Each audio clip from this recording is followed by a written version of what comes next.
بسم اللہ الرحمن الرحیم۔ الحمدللہ رب العالمین والصلاة والسلام علی رسولہ الکریم۔ سامعین کرام، السلام علیکم ورحمۃ اللہ وبرکاتہ۔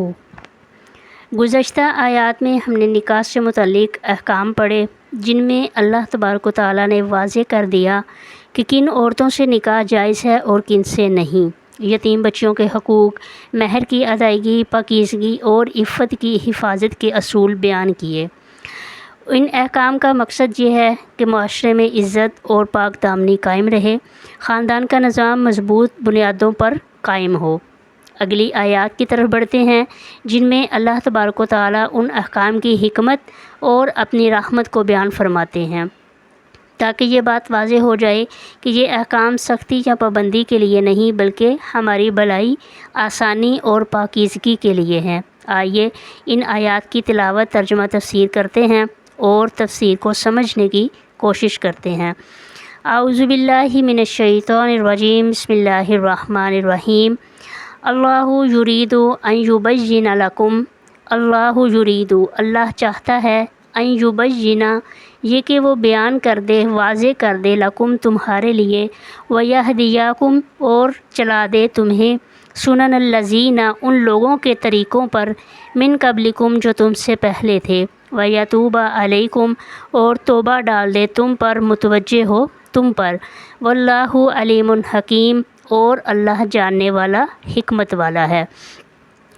دیکھیے، یہ آیت ہمیں یہ بتا رہی ہے کہ اللہ تبارک و تعالیٰ نے جو احکام دیے ہیں وہ کسی سختی یا نقصان کے لیے نہیں بلکہ وضاحت اور ہدایت کے لیے ہیں۔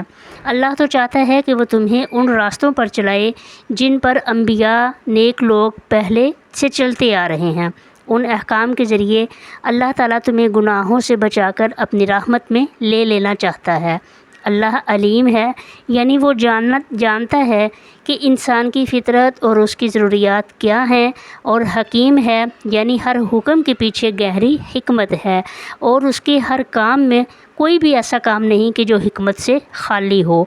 واللہ یرید ان یتوب علیکم، واللہ اور اللہ یرید چاہتا ہے، ان یتوب علیکم یہ کہ وہ توبہ قبول کرے تمہاری، ویرید الذین اور چاہتے ہیں وہ لوگ، یتبعون الشہوات جو پیروی کرتے ہیں اپنی خواہشات کی، ان تمیلوا وہ کیا چاہتے ہیں، ان تمیلوا میلا عظیما یہ کہ تم لوگ جھک جاؤ، ان کی طرف جھک جانا بہت زیادہ، یعنی تم سیدھے راستے سے ہٹ جاؤ اور خواہشات، ناجائز خواہشات کے پیچھے اور شہوات کی طرف تم کیا کر جاؤ، تمہارا رجحان بہت زیادہ ہو۔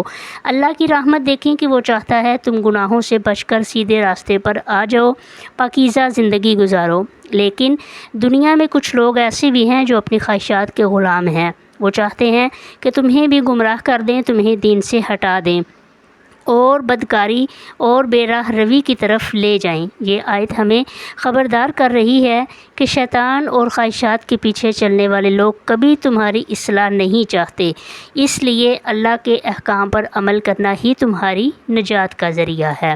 پھر اگلی آیت میں کیا بتایا گیا، یرید اللہ ان یخفف عنکم، ان یخفف اللہ چاہتا ہے، ان یخفف عنکم یہ کہ ہلکا کر دے تم سے بوجھ کو، وخلق الانسان اور پیدا کیا گیا ہے انسان ضعیفہ، کمزور، یعنی اللہ تو یہ چاہتا ہے کہ جو تم پر بوجھ ہے اسے ہلکا کیا جائے۔ یہ دین بوجھ ڈالنے کے لیے نہیں بلکہ آسانی کے لیے ہے، اور شریعت کے تمام احکام انسان کی طاقت اور کمزوری کو مد نظر رکھ کر بنائے گئے ہیں۔ اللہ تبارک و تعالیٰ جانتے ہیں کہ انسان میں خواہشات کا غلبہ ہے، اس لیے اس نے ایسے اصول دیے کہ جو اس کی فطرت کے مطابق ہیں اور اس پر بھاری بھی نہیں۔ یہی اللہ کی رحمت ہے کہ وہ ہمارے لیے آسانی چاہتا ہے، مشکل نہیں چاہتا۔ یہ جو تینوں آیات ہیں یہ ہمیں سمجھاتی ہیں کہ اللہ کے احکام سختی کے لیے نہیں بلکہ ہدایت اور پاکیزگی، آسانی کے لیے ہیں۔ دنیا میں ایسے لوگ ہیں جو ہمیں گمراہ کرنا چاہتے ہیں، لیکن اللہ ہمیں سیدھے راستے پر چلانا چاہتا ہے۔ اصل کامیابی اسی میں ہے کہ ہم اللہ کے بتائے ہوئے راستے کو اپنائیں اور خواہشات کے دھوکے میں نہ آئیں۔ اللہ تعالی ہمیں اپنے دین پر ثابت قدم رکھے اور اپنی رحمت سے جنت میں داخل فرمائے۔ اور بہت سارے ایسے کام ہیں جو کہ آج کل دنیا میں ہو رہے ہیں، اللہ تبارک و تعالی سے دعا ہے کہ ان ساری چیزوں سے اللہ تعالی ہمیں محفوظ رکھیں اور مرتے دم تک ہمیں اپنے دین اسلام پر قائم رکھیں۔ اور جب بھی جس مسلمان کی بھی موت ہو، اللہ تبارک و تعالی اس حال میں موت دے کہ آخری وقت ہماری زبان پر کلمہ طیبہ جاری ہو۔ اللہ ہمیں اپنے دین پر ثابت قدم رکھے۔ انشاءاللہ حاضر ہوں گے اگلے سبق تک، اور تب تک کے لیے اجازت، اللہ نگہبان۔